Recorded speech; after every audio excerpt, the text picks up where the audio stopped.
India में एक podcast की अलग ही वेव आ गई है। हर दूसरे घर में एक रैपर या फिर एक पॉडकास्टर जरूर मिलेगा। शॉर्ट फॉर्म में देखो तो पॉडकास्ट की वायरल क्लिप्स बनती हैं, लॉन्ग फॉर्म में देखो तो वीडियो पॉडकास्ट है, ऑडियो प्लेटफॉर्म्स पे देखो तो उधर भी पॉडकास्ट है।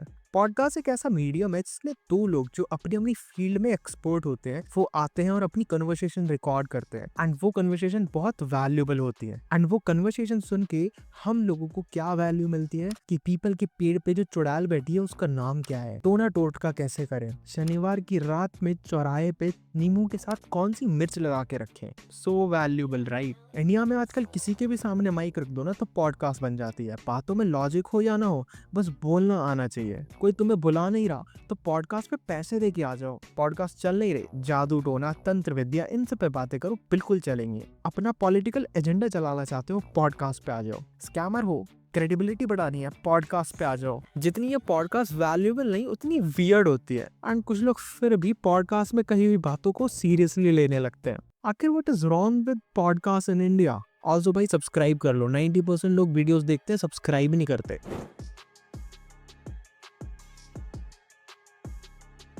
अब पहले बात करते हैं कि ये पॉडकास्ट शब्द कहाँ से आया और पॉडकास्ट की शुरुआत कैसे हुई। बात है 2004 की। बेन हैमरली ने एक आर्टिकल लिखा। उसमें वो इंटरव्यू करते हैं डेविड वाइनर का, जिन्होंने एक ऐसा प्लेटफॉर्म बनाया है जिस पे कोई भी अपने ऑडियोज अपलोड कर सकता है और कोई भी उन ऑडियोज को डाउनलोड कर सकता है। एंड उस प्लेटफॉर्म का नाम था audio blog post. Ben David से उस आर्टिकल में पूछते हैं what to call it, gorilla media, audio blogging या पॉडकास्टिंग। इसी आर्टिकल से ये वर्ड पॉडकास्ट ओरिजिनेट होता है एंड डेविड की कुछ रिकॉर्डिंग्स आज भी अवेलेबल है। Dave Weiner, I feel like a new immigrant in this blogger world where you're a kind of founding father. Walk me around it. And I'm not talking about the technology. I want to know what kind of democratic experiment this blog idea really amounts to. Well, gosh, it changes all the time. I mean, when we first and technically तुम कह सकते हो ये world की first oral podcast है। And इसके एक साल बाद ईयर 2004 में एडम करी और डेविड वाइनर ने एक प्रोग्राम बनाया पॉडकास्टिंग के लिए और उस प्रोग्राम को नाम दिया iPodder। Before we go any further, we should give you credit. You're the reason why all this started. You are the original Podfather, the legitimate one. Like, there's a lot of people claiming that. Yeah. You're the guy who made the very first podcast. You even came up with the name of it, right? No, I didn't come up with the name. Who came up with the name of it? And जब भी market में कोई बढ़िया idea आता है तो क्या होता है, बड़ी बड़ी कंपनीज उसको खरीद लेती हैं। और उसके एक साल बाद 2005 में आउट ऑफ नोवेयर एप्पल के iTunes के अपडेटेड वर्जन 4.9 में एक फीचर था पॉडकास्ट के लिए।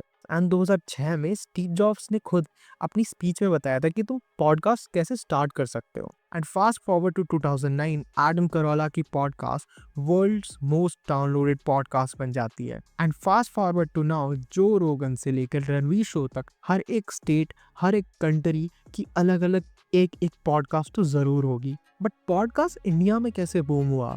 हम तो टीवी देखने वाली ऑडियंस है, हम तो यूट्यूब वीडियोस देखने वाली ऑडियंस है।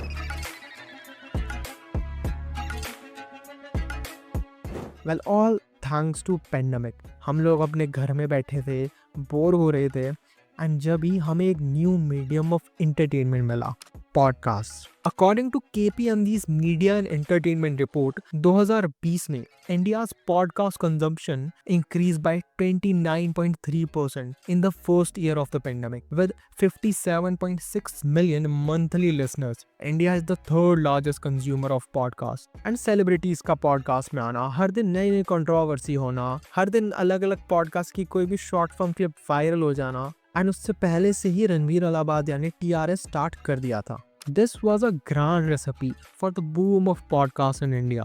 यहाँ तक सारी चीजें ठीक थी, बट अगर तुम एक घंटा बैठ के अपना ऑनेस्ट कन्वर्सेशन रिकॉर्ड करोगे तो इधर उधर थोड़े थोड़े फैक्ट स्लिप हो जाते हैं। एंड ये जो फैक्ट स्लिप होते हैं, इनकी क्लिप्स इंस्टाग्राम पर वायरल जाती थी, मेनली सेलिब्रिटीज की, और उनको अलग ट्रोल करा जाता था। एंड इनसे इन पॉडकास्ट के धीरे धीरे नंबर्स भी बढ़ रहे थे। एंड बार बार सेलिब्रिटीज और नए नए लोगों का पॉडकास्ट पे आने की वजह से the Ranveer show became India's number one podcast, just in terms of the number, not in terms of the quality. अब देखो यार, अगर कोई भी बंदा पॉडकास्ट सुनता है तो पॉडकास्ट सुनने के बाद यही सोचता है, अरे यार मैंने इनकी कन्वर्सेशन सुन ली, मैं ये पॉडकास्ट सुन रहा हूँ तो मैं बहुत स्मार्ट हो गया। एंड इसी आइडिया से रणवीर ने टीआरएस को प्रमोट करा था। अगर तुम रणवीर की प्रमोशनल क्लिप देखोगे ना, हंस दोगे। मेरे पे बिलीव नहीं करो, जरा ये देखो।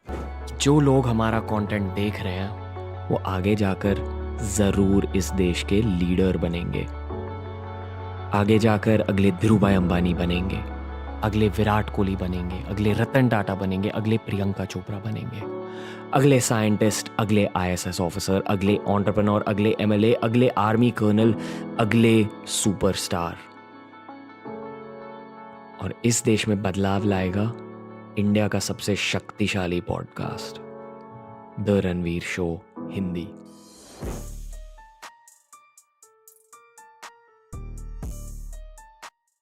तुमने कभी ये सोचा है पॉडकास्ट पैसे कैसे कमाते हैं? एड रेवेन्यू, ब्रांड डील्स और कुछ गेस्ट उनको पे करते हैं मार्केटिंग करवाने के लिए। पे करके पॉडकास्ट में आने में कोई दिक्कत नहीं है, मार्केटिंग है, पीआर है, चलता है। बट प्रॉब्लम आती है क्रेडिबिलिटी में। अगर मैं कोई पॉडकास्ट सुन रहा हूँ और मुझे पता नहीं है कि सामने वाला गेस्ट पैसे देके अपना इंटरव्यू करवा रहा है, एंड अगर कोई भी गेस्ट पॉडकास्ट पे आता है पैसे देके, तो मैंने आज तक कभी किसी भी पॉडकास्ट पे ये नहीं देखा कि ये प्रमोशनल पॉडकास्ट है। तो सामने वाला तो यही सोचेगा ना कि यार ये इस फील्ड का एक्सपर्ट है, इसको पता है ये किस चीज़ के बारे में बात कर रहे हैं। ऐसी तो कोई बड़ा पॉडकास्ट वाला किसी को भी अपने पॉडकास्ट पे बुलाएगा नहीं, और उसकी बातों की क्रेडिबिलिटी भी बढ़ जाती है, चाहे वो कुछ भी बुलशिट बोल रहा हो, चाहे वो एक सर्टिफाइड स्कैम एमएलएम ही क्यों ना बेचता हो। वेल, बहुत सारे पॉडकास्ट पे ऐसे प्रमोशनल गेस्ट आते रहते हैं, एंड मुझे कोई दिक्कत नहीं है। मार्केटिंग तो मार्केटिंग होती है, बट हमें एज एन ऑडियंस खुद को एजुकेट करना पड़ेगा। तो मेरी ये वीडियो देख रहे हो, तुम्हें मेरी कुछ बातों से अग्री करना चाहिए और डिसअग्री भी करना चाहिए। दैट्स कॉल्ड क्रिटिकल थिंकिंग, और ये सब में होनी चाहिए। आंख बंद करके किसी पे भी भरोसा मत करो। इंटरनेट पे तुम इंटरनेट पे कुछ भी सुन रहे हो, उस पे खुद की रिसर्च करो। एक बार स्पाइडरमैन में अंकल बेन ने ये बात कही थी, with great podcast comes a wave of miss information. समझ में नहीं आया ना? मैंने एक रेडिट पोस्ट देखा था, वो मैं तुम्हें पढ़ के सुनाता हूँ, तुम्हें सब समझ में आएगा। और वार्निंग, ये वर्ड मेरे नहीं, एक रेडिट यूजर के वर्ड है।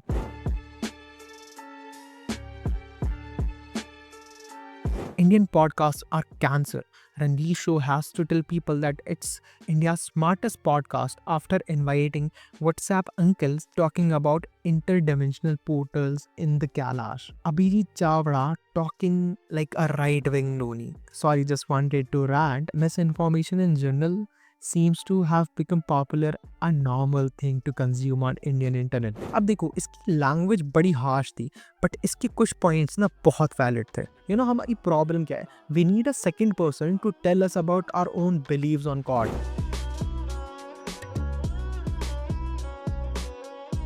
अद्वैत वेदांता में कॉन्सेप्ट है आई एम ब्रह्मन। मैं, मेरा मन, मेरी बॉडी अलग अलग है। मैं एक सोल हूँ, मैं एक आत्मा हूँ, एंड मेरी आत्मा का अध्ययन करने से मैं ब्राह्मण यानी कि भगवान से कनेक्ट होऊंगा। तो religion is your personal connection with your God. कोई बाहर का आके तुम्हें ना बताए कि तुम्हें ये चीज़ करनी है। मेडिटेशन, वैराग्य, विवेक, साधना, माया, ये चीज़ें वायरल नहीं होती, इन पे कम पॉडकास्ट बनती है। वायरल क्या होता है? काला जादू, शैतान, बाइबल और इल्यूमिनाटी, ब्रह्म राक्षस की सच्ची घटनाएं। इंडिया में 2 पेंडेमिक आ रखे हैं, पहला कोविड का और दूसरा लैक ऑफ रैशनलिज्म का। ऊपर से ऐसे पॉडकास्ट एंड टीआरएस के ये चीप रिप ऑफ जैसे कि रियल इट वगैरह को सुनने से अच्छा अपने किसी इलाके में चले जाओ, बैठ जाओ, तुम्हें उससे अच्छी भूतिया कहानी सुनने को मिल जाएगी। अब देखो, नैरेटिव और क्रेडिबिलिटी की भूख ना 3 लोगों को होती है, बॉलीवुड वालों को, बिजनेस और मार्केटिंग वालों को, या फिर पॉलिटिकल पार्टीज को।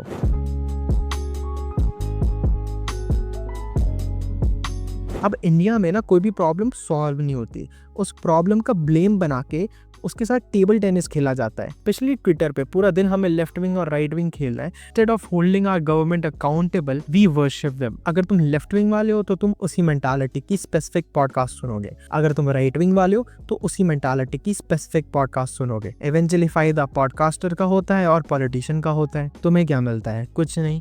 और ये सिनेरियो तुम इंडिया की किसी भी प्रॉब्लम में लगा सकते हो, ये यूनिवर्सल है। देखो, on a serious note, articles पढ़ने की आदत डालो, वीडियोस देखने की नहीं, क्योंकि इन द एंड हम क्रिएटर्स हैं, हम व्यूज के पीछे भागते हैं। एंड अगर भूतिया कहानी वाली पॉडकास्ट पे व्यूज आ रहे हैं तो 10 लोग वही बनाएंगे। तुम्हें क्या लगता है छोटे छोटे क्रिएटर्स, मेरे जैसे लोग ऐसी चीज़ों को कॉल आउट क्यों करते हैं? हमें अच्छा लगता है? नहीं। मुझे क्या मतलब अगर किसी का स्कैम हो जा रहा है, मुझे क्या मतलब भाई कोई सट्टेबाजी करके अपने पैसे हार जा रहा है? ये सब चीज़ें लोग सुनना चाहते हैं, तभी हम इन पे वीडियोस बनाते हैं। ऐसे ही इन पॉडकास्टर पे ये सब चीज़ें हम एज एन ऑडियंस ही सुनना चाहती है और तभी ये लोग पॉडकास्ट बनाते हैं। इन्फॉर्मेशन और वैल्यू ना किताबों में ढूंढो, यूट्यूब वीडियोस में नहीं। तुम क्या सोचते हो ऐसी इंडियन पॉडकास्ट के बारे में?